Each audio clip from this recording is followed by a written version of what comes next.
Buongiorno, sono Stefano Caffio, ricercatore di diritto del lavoro presso il Dipartimento Ionico dell'Università degli Studi di Bari al Domoro. Nell'ambito del progetto di ricerca Clean Livable mi sono occupato delle politiche nazionali per il contrasto alla povertà.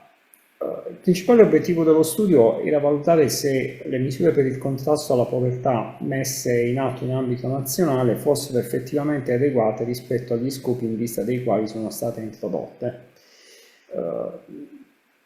Qui occorre considerare che ne sono state introdotte dal 2017 al 2023 ben 6 e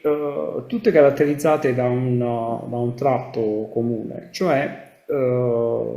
essere condizionate quanto, con la sola eccezione insomma, della pensione di cittadinanza,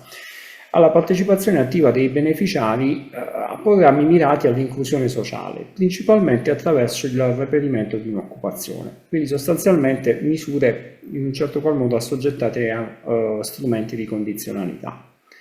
Quella della condizionalità è sicuramente una questione assai controversa, non solo nel dibattito giuslavoristico.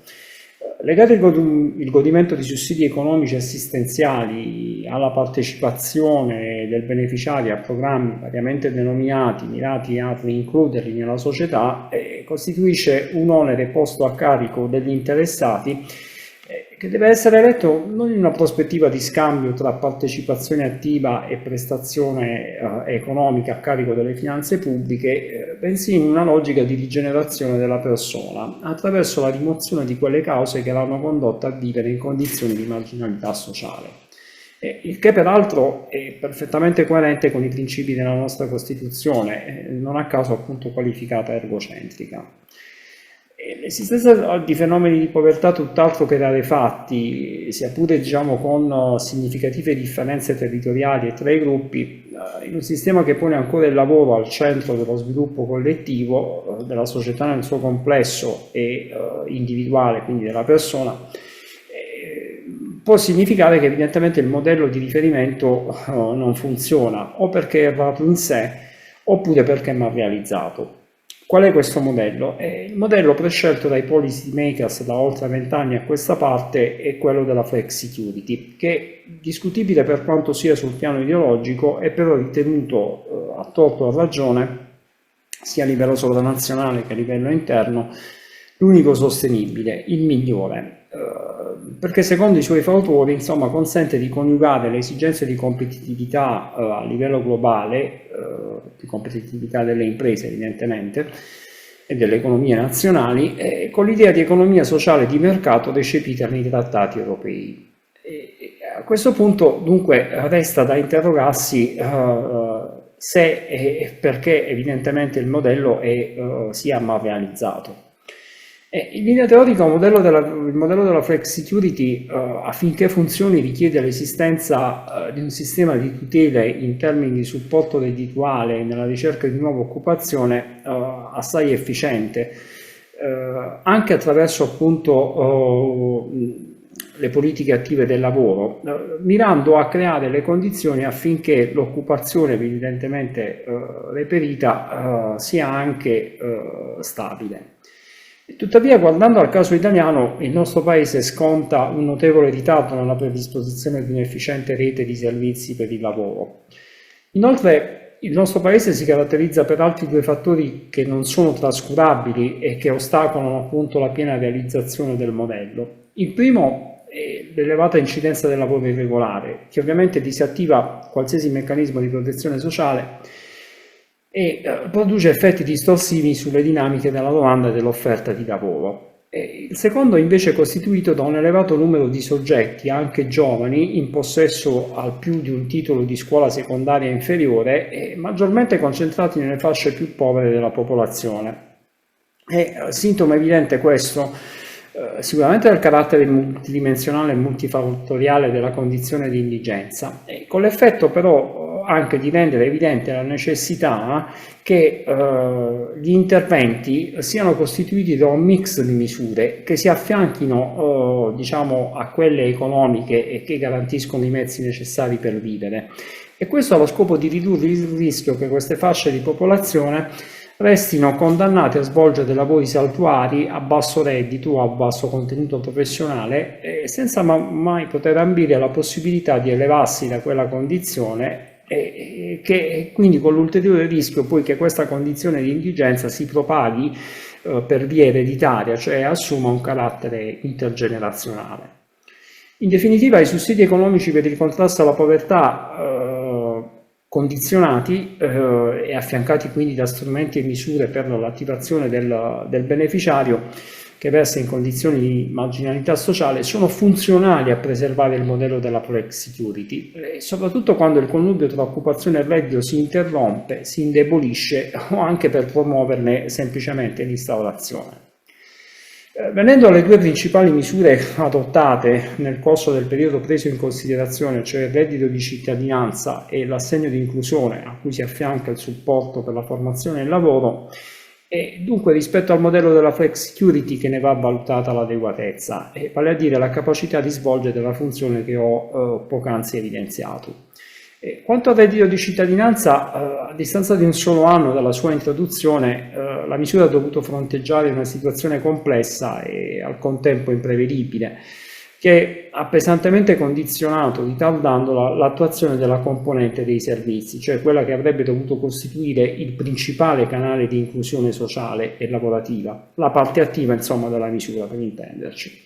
E a questo proposito non può negarsi che il piano straordinario di potenziamento dei centri per l'impiego, contenuto già nella legge istitutiva del reddito di cittadinanza, meglio nel decreto legge numero 4 del 2019, seguito poi nella legge di bilancio per il 2021 dall'istituzione del programma Garanzia Occupabilità per i lavoratori, il programma GOL, poi fatto proprio dal PNR, adottato però da un diverso esecutivo. Ora, al di là al netto insomma della vicenda dei navigator, ha rappresentato sicuramente un avanzamento importante nel lungo percorso per la costruzione di una rete di servizi per il lavoro che aveva, diciamo, in passato, solo qualche anno prima, ricevuto un forte impulso dalla riforma del 2015 attraverso uno dei decreti attuativi del cosiddetto Jobs Act, ma che per molti aspetti era rimasto appunto quasi a livello progettuale, data sia la scarsità di risorse all'epoca disponibili, sia diciamo, per effetto di un sistema di raccordo tra i livelli di governo e di regolazione, vale a dire tra il livello nazionale e quello regionale, non scevro appunto da frizioni e peraltro con marcate diversificazioni territoriali nei punti di partenza. E questo nonostante il decreto legislativo 150 del 2015 contenesse l'indicazione esplicita insomma, delle misure e degli strumenti di politica attiva del lavoro che costituiscono livelli essenziali delle prestazioni. Questi sono stati definiti soltanto alcuni anni dopo e oggi sono stati in gran parte rivisitati dal programma GOL. Inoltre, nella disciplina del reddito di cittadinanza a lasciare perplessi erano anche altri aspetti strutturali, in particolar modo per esempio l'esclusivo, almeno inizialmente, coinvolgimento nelle politiche di attuazione di attivazione mirate all'inserimento lavorativo dei soli centri per l'impiego, quindi dei soli servizi pubblici per l'impiego, ma non anche degli operatori privati autorizzati o accreditati, come pure lo scarso coinvolgimento degli enti del terzo settore, se non nell'attuazione appunto dei progetti di utilità collettiva, soprattutto per quanto riguarda la messa a punto di piani di inclusione sociale dove la povertà, in quelle situazioni almeno in cui la povertà assumeva, come dire, un carattere multidimensionale. Certo sarebbe stato necessario un lasso di tempo più lungo per esprimere una valutazione più attendibile sulle potenzialità e sulle criticità del reddito di cittadinanza, in un contesto diciamo di normalità e al cospetto appunto della costruzione di una rete di servizi per l'impiego potenzialmente più adeguata, cosa che peraltro, come ho anticipato, la disciplina dello stesso reddito di cittadinanza aveva previsto e come poi di fatto è stato fatto soprattutto quando grazie alle risorse del PNRR è stato attuato diciamo, il programma GOL. Su un aspetto tuttavia credo non si possano avere dubbi, e cioè il reddito di cittadinanza ad oggi sul piano del sostegno economico rappresenta, anche in ragione dei requisiti soggettivi e oggettivi di accesso, rappresenta sicuramente la misura più ampia di contrasto alla povertà. E la misura fosse anche, come dire, più consistente. Quanto all'assegno invece di inclusione introdotto dal decreto legge numero 48 del 2023, nell'impostazione esso costituisce una sorta di ritorno, no, all'idea originaria sottesa al reddito di inclusione, vale a dire garantire un sostegno alle situazioni familiari di maggiore disagio, in quanto a più elevato rischio di esclusione, e nelle quali di conseguenza l'indigenza economica rappresenta soltanto, diciamo, come dire, la manifestazione più evidente di una condizione di marginalità multidimensionale o quantomeno generata da potenziali fattori di svantaggio, quindi per esempio la presenza di persone con disabilità, di figli minori, di ultrasessantenni. Ciò non di meno però non può trascurarsi che quella descritta costituisce soltanto una fascia della platea di potenziali destinatari, in quanto trattasi in genere, questo almeno ha evidenziato il primo anno di attuazione di questa misura, di nuclei familiari, in numero peraltro non tutt'altro che trascurabile, in cui sono presenti persone in età lavorativa, disoccupate o inoccupate, comunque escluse dalla scala di equivalenza sulla base della quale si determina l'ammontare della prestazione, ma che essendo appunto parte di nuclei familiari beneficiari del nuovo sussidio sono gravati da oneri di attivazione e di accettazione delle offerte lavorative congrue, ora sicuramente definite con criteri decisamente più ampli di quelli che erano stati introdotti, più volte modificati peraltro, nella disciplina del reddito di cittadinanza. Ed è rispetto a questa categoria di persone dunque che l'assegno di inclusione sul piano funzionale si pone, almeno sulla carta, quale un possibile canale di raccordo tra occupazione e reddito, offrendo la possibilità all'indigente di costruirsi un percorso di acquisizione di competenze spendibili sul mercato, e di competenze spendibili sul mercato non solo, diciamo, del lavoro cosiddetto produttivo, cioè del lavoro che avviene nei settori commerciali e industriali, ma anche diciamo, sul lavoro svolto nell'ambito del terzo settore, quindi del privato sociale. E oltre al coinvolgimento dei soggetti privati nella fase di presa in carico e di sottoscrizione del patto di servizio personalizzato per i cosiddetti attivabili al lavoro, è presente nella disciplina del nuovo istituto una notevole valorizzazione del ruolo degli enti del privato sociale, e questa prospettiva viene valorizzata maggiormente con la misura del supporto per la formazione e il lavoro, attraverso previsioni per esempio che promuovono l'inclusione prendendo in considerazione come attività, diciamo, di inclusione diciamo, programmata e prevista dal piano di inclusione sociale il servizio civile universale. E tuttavia va detto, ed è questa una sicuramente delle maggiori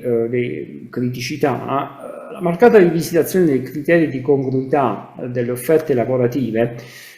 se da un lato fa di queste misure, specie il supporto per la formazione e il lavoro, come dire, strumenti di indirizzo, diciamo, se vogliamo, dell'eccesso di offerta di lavoro verso la domanda, sul duplice profilo quantitativo topografico e qualitativo, e dall'altro lato resta da capire verso quale lavoro questo eccesso di offerta viene indirizzato. Le maglie larghe della definizione di congruità dell'offerta lavorativa, rifiutando la quale il nucleo familiare decade dalla possibilità di beneficiare del sussidio economico,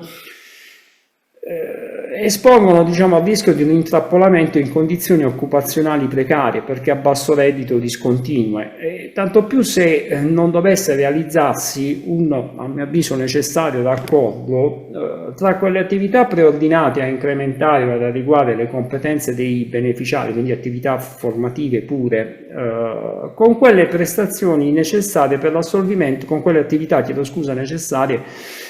per l'assolvimento del dovere di istruzione, di cui sono gravati i giovani in età compresa tra i 18 e i 29 anni, che non hanno assolto al dovere di istruzione e che però appartengono a nuclei beneficiari dell'assegno di inclusione.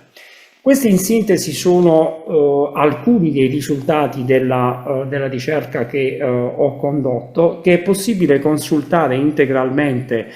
nel volume Open Access